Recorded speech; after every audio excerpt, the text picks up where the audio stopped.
Boone said you got to take it one game at a time. You can't think four in a row, and it's only been done one time in history, as Jack just detailed. And I will tell you what, at the beginning of this game, you could not shoehorn another person into this ballpark, and they were ready. They were loaded. And I don't know if you feel this way, Paul, when that ball left the bat of Freddie Freeman and unplugged the crowd.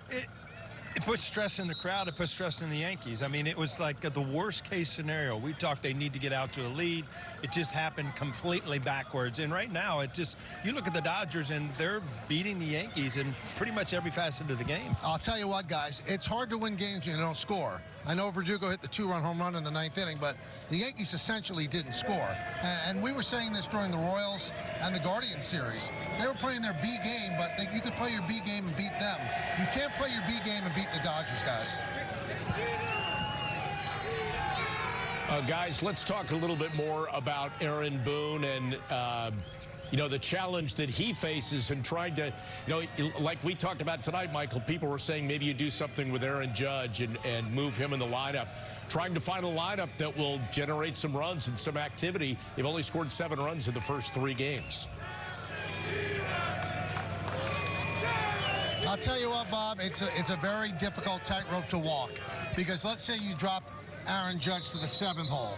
Then the rest of that room is going to think it's panic. Now, maybe it is time for panic. I'm not sure. I don't know what they could do. They don't have a lot on the bench that they're going to plug in and all of a sudden get instant offense. The guys that are in the lineup, like Jazz Chisholm and Austin Wells and Aaron Judge, they have to hit. If they don't hit, you're not going to win. You're right. I mean, when you're putting pressure on your pitching, and then the pitching's putting pressure on the offense because they score early, this is what you get into, especially in big games, must-win games. We went into this game saying that. But, Aaron Judge is Aaron Judge. He's one of the better players that has ever walked his feet in Yankee Stadium. You don't take him out of the lineup. You don't move him. You just hope that he has some good swings tomorrow. All right, so what do you see from him? I mean, you watched him every at-bat this game. What do you see? He's a little in between, and what I mean by that is like he looks like he's out in front of the slider, and then he'll take a fastball and just miss it. He had a hanging slider tonight. He hit off the end of the bat. That's we saw that pitch many times this year head out into the seats. You just get such a short distance in a playoff.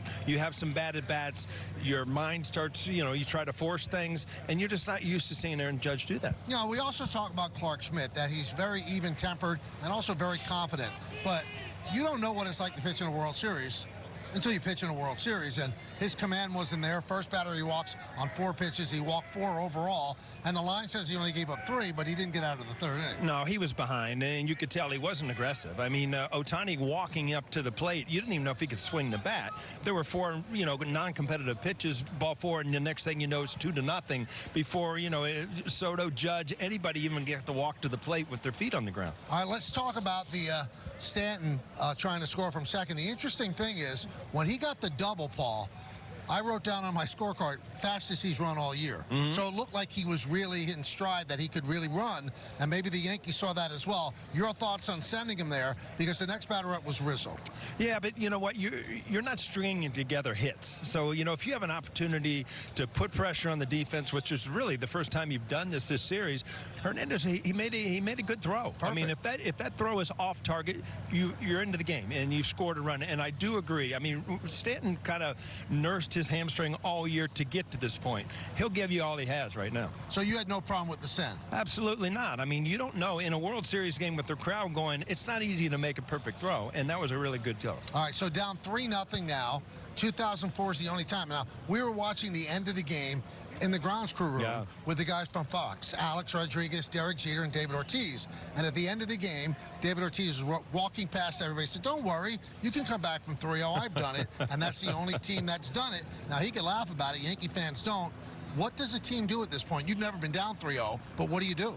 Well, you don't look at winning 4 in a row. I mean, we've gone over that. I mean, tomorrow is a game. Once the game starts and you feel the emotion of the game, you win tomorrow. And then, that can hopefully change things. You never know what play, what home run, what big thing can change a series. Right now, if you were nervous trying to get into this series, the nerves will be gone tomorrow. I mean, your back's against the wall. You might as well just go out and let it go. The interesting thing about 2004, the Red Sox really just had to win 2 games because the Yankees didn't have pitching. Right. They knew they didn't have a pitcher for Game 7. Tomorrow the Dodgers go with a bullpen game. And then after that, I mean, are you going to get that same start again from Yamamoto, or are you going to get the same start again from Flaherty? Again, that's the only way to dream, but this is a very, very uphill battle. No doubt about it. And you know, again, we went over it. The Dodgers right now they're just, everything's working for them. They're pitching better than they should. Their starters, their bullpen is so much better than we knew. And their offense right now, up and down the lineup, everybody's swinging the bat.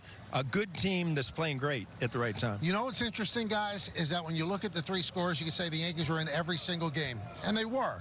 But it seems like the Dodgers outplayed them in every facet of the game. So we'll see what happens tomorrow, but it's going to be a very, very tough task even to win tomorrow, let alone 4 in a row.